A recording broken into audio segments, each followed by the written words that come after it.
Mesdames et messieurs, bonsoir. Il est 20h sur ITV, c'est parti pour le journal. À la une de l'actualité, ce soir, Moustapha Diakhaté et Bachir Fofana sont libres. Le tribunal de grande instance de Dakar a rendu son verdict dans les deux dossiers. À suivre en début d'édition la réaction de l'avocat à la cour, Maître Aboubakry Barrow.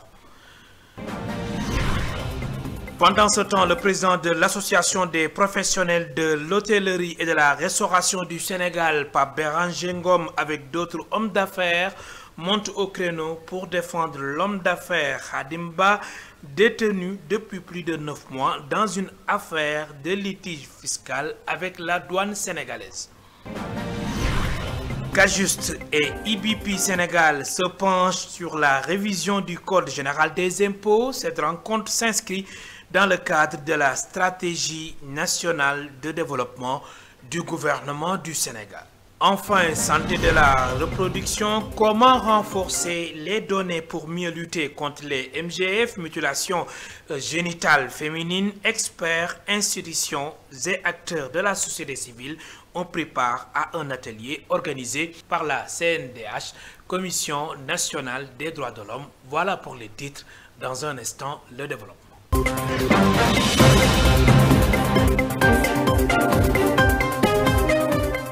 Je vous le disais il y a un instant, Moustapha Diakhaté et Bachir Fofana sont libres. Le tribunal de grande instance de Dakar a rendu son verdict dans les deux dossiers. Bachir Fofana a été condamné à 2 mois avec sursis pour diffusion de fausses nouvelles, tandis que Moustapha Diakhaté a écopé de 2 mois avec sursis, dont 15 jours fermes. Je propose d'écouter la réaction de Maître Aboubakry Barrow, avocat à la cour. Il est joint au téléphone par Antoine Diouf. Tous nos clients ont été libérés. Les sieurs Diakhaté et Fofana ont eu à certes être condamnés après avoir été reconnus coupables. Pourquoi pour Diakhaté, on l'a reconnu coupable de chef d'offense, de chef de l'État, après l'avoir celui le délit d'offense à personne exerçant ou tout ou partie des prérogatives du chef de l'État. Donc, je pense que le juge a su quand même éviter ce fameux glissement sémantique. La Constitution ne prévoit pas que le Premier ministre a les mêmes pouvoirs et les prérogatives que le chef de l'État. Pour Fofana également, le juge l'a reconnu coupable en le condamnant à 2 mois à sortir de son juge. Ce qui est important, c'est qu'aujourd'hui, ils sont tous libres. Même si on regrette la condamnation, d'ailleurs, on va y revenir, car on va se concerter pour envisager de faire appel contre ces deux décisions par principe, car nous sommes beaucoup plus préoccupés par des principes fondamentaux du droit qui sont des principes beaucoup plus supérieurs à nos modestes personnes. Je profite de l'occasion également pour vraiment féliciter le ministre de la Justice, le procureur de la République, ainsi que le président du tribunal, qui ont eu le sens élevé de la politique pénale, qui ont pris les responsabilités en faisant en sorte qu'on ait des greffiers qui ont été réquisitionnés, sont obédis, car vous savez que aussi curieux, voire inhabituel que cela puisse paraître, je l'ai dit tantôt, il y a eu plus d'affaires vidées que d'affaires de famille. Pendant ce temps, le président de l'Association des professionnels de l'hôtellerie et de la restauration du Sénégal, Pape Béranger Ngom, avec d'autres hommes d'affaires, monte au créneau pour défendre l'homme d'affaires Khadim Ba, détenu depuis plus de 9 mois dans une affaire de litige fiscal avec la douane sénégalaise. À la lumière d'un rapport d'expertise financière, il appelle les plus hautes autorités à intervenir le plus rapidement possible. Compte rendu, Elisabeth Grastine et Moussa Dia. Le président de l'Association des professionnels de l'hôtellerie et de la restauration du Sénégal, ami proche de l'homme d'affaires Khadim Ba, a tenu à souligner les conclusions de l'expert financier ayant examiné le dossier de ce dernier. Suite à son arrestation, un expert financier indépendant a été nommé pour examiner cette affaire. Après une enquête approfondie, l'expert a conclu que Khadim Ba ne doit rien à la douane. En réalité, ce sont les importateurs, principalement la SAR, Total et Touba Oil, qui sont responsables du paiement des taxes sur les produits importés. Ces produits ont été déclarés par ces importateurs qui ont effectivement payé les droits de douane. À la suite du rapport de l'expert financier Pape Béranger Ngom a lancé un appel au président de la République et à son premier ministre, les invitant à intervenir pour obtenir la libération de l'homme d'affaires Khadim Ba. Nous appelons donc le président de la République et son premier ministre vraiment d'intervenir pour assurer la libération immédiate de Khadim Ba. Non seulement il n'a pas commis de faute, mais la prison n'est pas sa place. Donc, Monsieur le Président de la République, vous avez appelé à la réconciliation nationale. Donc, nous vous prions de bien vouloir revoir l'affaire Khadim Ba afin qu'il puisse retrouver sa liberté rapidement. Il a également mis en avant les contributions significatives de Khadim Ba à l'économie nationale. Il est également important de souligner les contributions significatives de Khadim Ba à notre économie.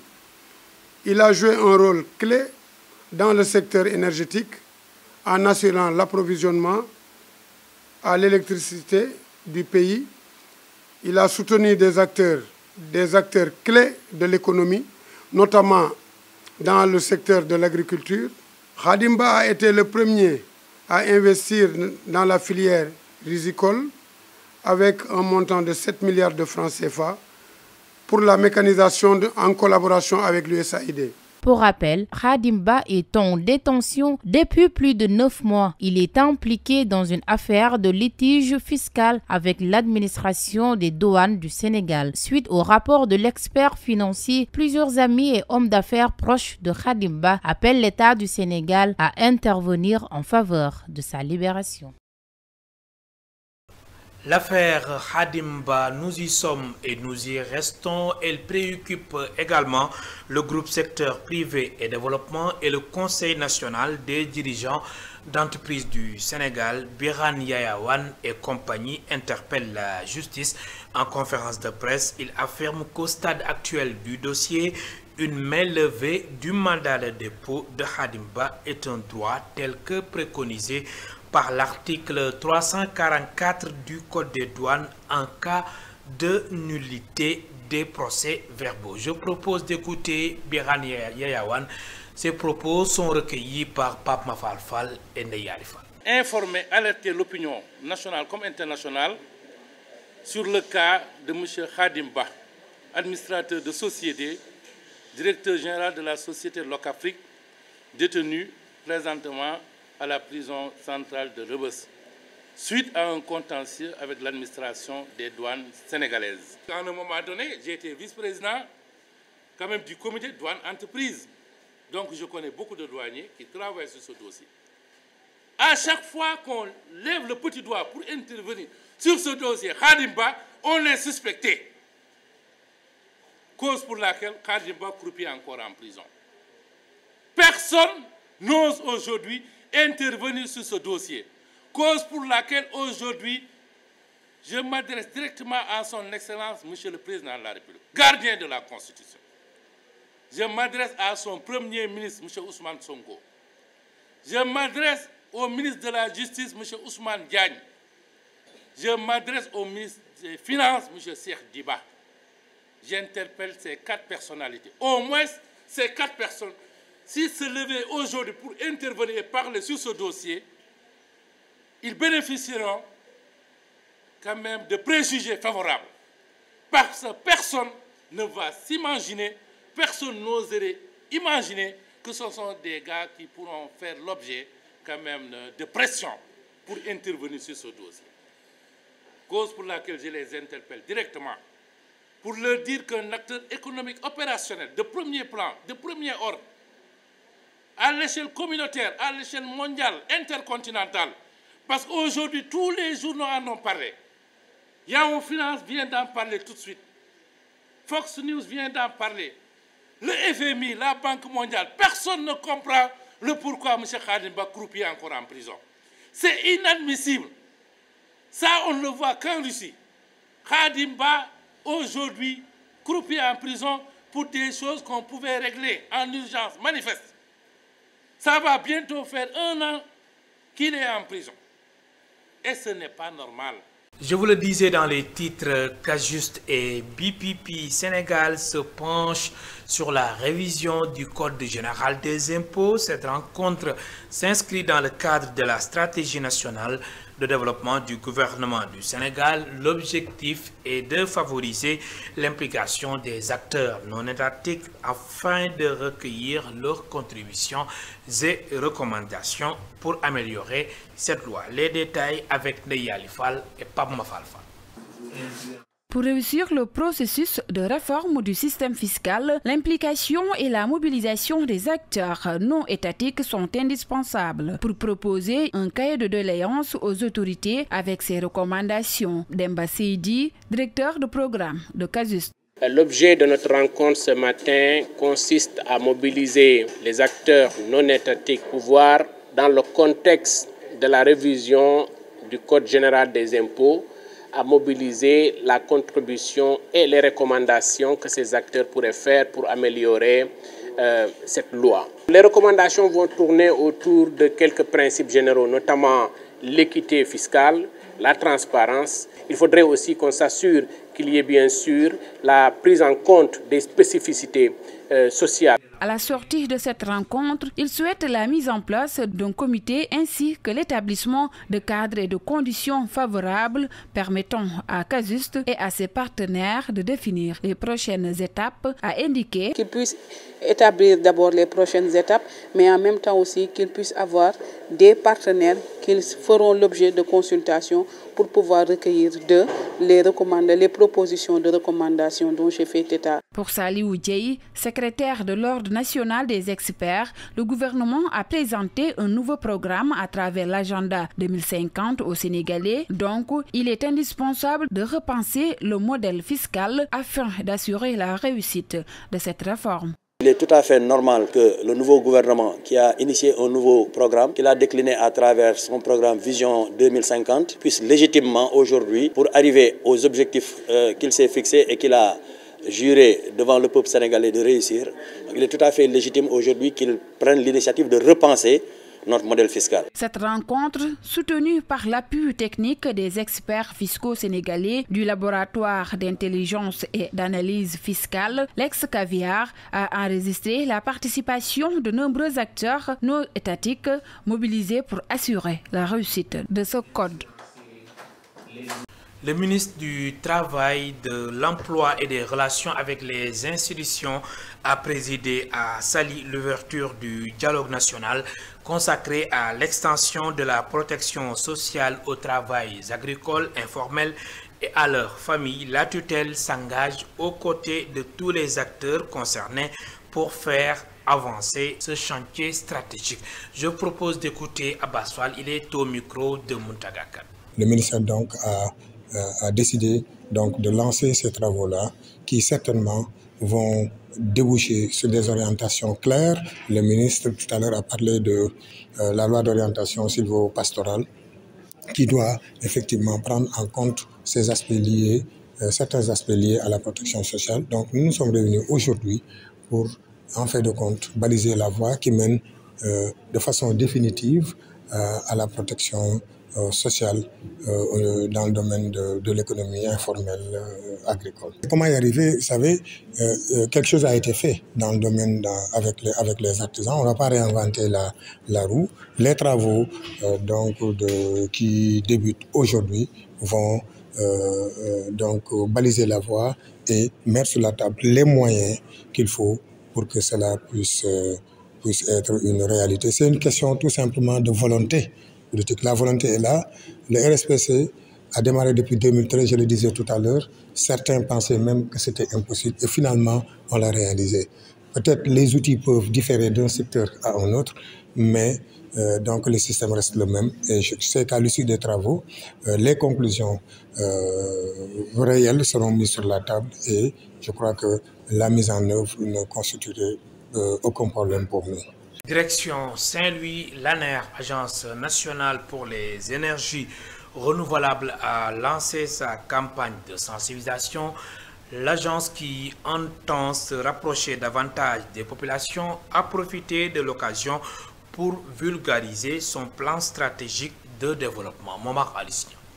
Dans le cadre de la mise en œuvre de ces activités de communication et de sensibilisation, l'Agence nationale pour les énergies renouvelables, ANER, vient d'organiser une campagne de proximité sur les énergies renouvelables dont le lancement a été effectué à Saint-Louis en présence des autorités administratives. C'est une campagne qui a comme objectif surtout de promouvoir, mais également surtout de sensibiliser les populations sur les avantages économiques, les avantages sociaux, mais aussi sur les avantages environnementaux des énergies renouvelables.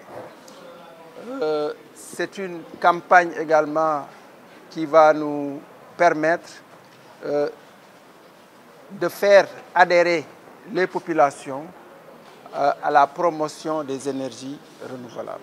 L'ANER a profité de cette campagne pour exposer son plan stratégique de développement. Quand on parle d'énergie renouvelable, c'est une énergie qui est disponible localement. Donc il faut des compétences locales qui vont permettre de valoriser ça, d'innover et de participer à son expansion au niveau national. Vous savez que l'État s'est fixé comme objectif d'atteindre 40% de renouvelables d'ici 2030 et de réduire la facture énergétique à environ 60 francs d'ici cette date-là. Cette première caravane de proximité sillonnera les différentes artères de Saint-Louis, Dagana et Podor. À l'instant, Momar Alissignon, notre correspondant permanent à Saint-Louis. Cérémonie de réception d'une chambre froide solaire à Darou Khoudoss, c'est dans le département de Tivaouane. Le directeur de l'ARM, Agence de régulation des marchés, rassure, l'État du Sénégal va mettre en place des moyens financiers et techniques pour augmenter les productions agricoles, notamment celles horticoles. Babacar Semben est ici au micro de notre correspondant permanent à Thiès, Isidore Alexandre Sen. Il faut dire qu'aujourd'hui, je pense que nous tous, la problématique du stockage, on la connaît. Maintenant, raison pour laquelle, véritablement, les instructions des autorités est très claires. Vous venez de suivre Babacar Semben, directeur général de l'ARM, Agence de régulation des marchés. Ces propos ont été recueillis par Isidore Alexandre Sen et Samba Fall. L'inquiétude s'installe chez les maraîchers. Ils dénoncent une concurrence déloyale des produits marocains. Face à la presse, ils demandent par ailleurs le départ du directeur général de l'ARM. Je propose d'écouter leur porte-parole, Serine Baketine. Il est interrogé par Babacar Seck. La situation se présente ainsi. Il y a des conteneurs qui sont chargés de choux, traversés la douane sénégalaise, traverser la gendarmerie sans autorisation. Sans autorisation parce qu'on a appris sur l'ARM qu'ils n'ont pas donné d'autorisation à ces fournisseurs, à ces importateurs de choux. Ils viennent de Maroc. Ils viennent de Maroc.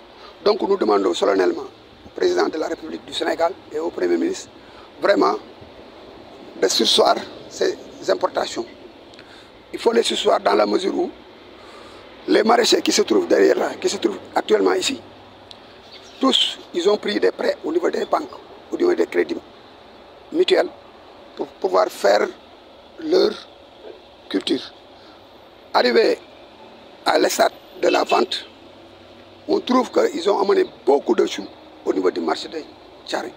Et il y a des conséquences. Parce que si on amène des choux venant de Maroc, et les Marocains ont été subventionnés à 80% de leur agriculture, nous, on nous doit souvent uniquement que de l'engrais. On achète des semences trop chères. On paye l'eau de la SD trop cher. On avertit M. Seringue Diop de vraiment parler avec Sembe pour qu'il arrête les autorisations qu'il donne aux commerçants. Cette interrogation, santé de la reproduction, comment renforcer les données pour mieux lutter contre les MGF, mutilations génitales féminines? Experts, institutions et acteurs de la société civile ont pris part à un atelier organisé par la CNDH, Commission nationale des droits de l'homme. Explication avec Catherine Siganour et Cheikh Ahmed Tidjadou. Les enjeux liés à la santé et de la reproduction préoccupent la CNDH, Commission nationale des droits de l'homme. Experts, chercheurs et partenaires réfléchissent ensemble sur la qualité des données concernant les MGF, mutilations génitales féminines. Des solutions concrètes sont attendues selon la présidente de la CNDH, professeure Ramsatou Sow Sidibé. Les ministères sectoriels, avec les forces de défense et de sécurité, avec nos partenaires techniques et financiers, avec la société civile, avec les universitaires, les chercheurs et les chefs religieux et coutumiers. C'est pour travailler sur la question des statistiques dans le domaine des mutilations génitales féminines. C'est une pratique ancienne. Elle est anté-islamique, avant l'islam, mais perdure, qui porte atteinte gravement et durablement aux droits les plus élémentaires des filles, des bébés, des filles et des femmes, qui porte atteinte à la santé de ces personnes. Elle s'y ajoute que les mutilations génitales féminines doivent cesser. La présidente de la Commission nationale des droits de l'homme insiste sur les souffrances des victimes. La CNDH, la Commission nationale des droits de l'homme, s'intéresse à la question de savoir comment est-ce que les politiques publiques peuvent être efficaces en connaissant les chiffres. Il y a des chiffres qui sont avancés. On dit que dans certaines régions, la plupart des filles sont excisées et c'est catastrophique. Je ne veux pas stigmatiser, je ne vais pas citer peut-être de régions. Ça a un coût énorme en termes de traitement médical, des milliards et des milliards. Alors, nous considérons que cette pratique qui est nuisible, qui ne fait pas avancer les femmes et les filles, qui est souvent justifiée par des considérations calamiteuses. Cette rencontre pose ainsi les bases d'une meilleure coordination nationale dans la lutte contre les MGF. Elle marque un pas de plus vers la protection des droits des femmes et des filles au Sénégal. Parlons à présent du CRD du Gamou de Medina Baye à Kaolack. Le comité d'organisation a présenté ses sollicitations aux autorités. Il s'agit entre autres la sécurité, la santé, la mobilité, l'assainissement. Écoutons Cheikh Tidiane Gaye, coordonnateur adjoint du COMAF. Il est ici au micro de notre correspondant permanent à Kaolack, Sékou Diallo. Tous les points ont fait l'objet de visites et de revisites depuis la sécurité, la mobilité, la santé, les questions d'assainissement parce que nous sommes en période hivernale, la communication indispensable parce que tous ceux qui intéressent à cet événement ne peuvent pas se rendre à Medina Baye. Nous sommes vraiment satisfaits de tout ce qu'on a entendu comme engagement de la part des chefs de service, mais surtout l'engagement de M. le gouverneur à accompagner le comité d'organisation et Medina Baye pour réussir l'encadrement de cette manifestation. Toutes les sollicitations sont importantes, comme je disais tout à l'heure, parce que tous les secteurs qui doivent intervenir pour que les gens puissent vivre paisiblement les jours qu'ils passent ici, leur action est importante. Elle n'est pas à négliger. Bien sûr, les questions sécuritaires, les questions de salubrité, les questions de santé sont d'une importance capitale, mais cela ne veut pas dire qu'on va négliger les autres secteurs. Vraiment, nous souhaitons l'engagement et la participation de tout le monde pour qu'on fasse tout pour que tout Médina et ses environs soient bien assainis. J'allais même dire tout Kaolack parce que ce qu'on a constaté actuellement est que tous les quartiers de Kaolack pratiquement accueillent des hommes. Afrobasket 2025, l'équipe nationale féminine du Sénégal a franchi l'obstacle rwandais cet après-midi pour s'offrir un quart de finale continental face au pays hôte, la Côte d'Ivoire. Demain jeudi, les Lions corrigent ainsi le Rwanda, score final 80-37. Dans quelques instants, votre émission L'invité de la rédaction d'ITV reçoit ce soir Aboubakry Niane. Il est le coordonnateur du projet Enseignement supérieur professionnel orienté, insertion et réussite des jeunes, espoirs jeunes. Il est par ailleurs le coordonnateur des contrats de performance au ministère de l'Enseignement supérieur, de la Recherche et de l'Innovation. C'est la fin de ce rendez-vous avec l'actualité sur ITV. Merci de nous avoir suivis. Bonsoir.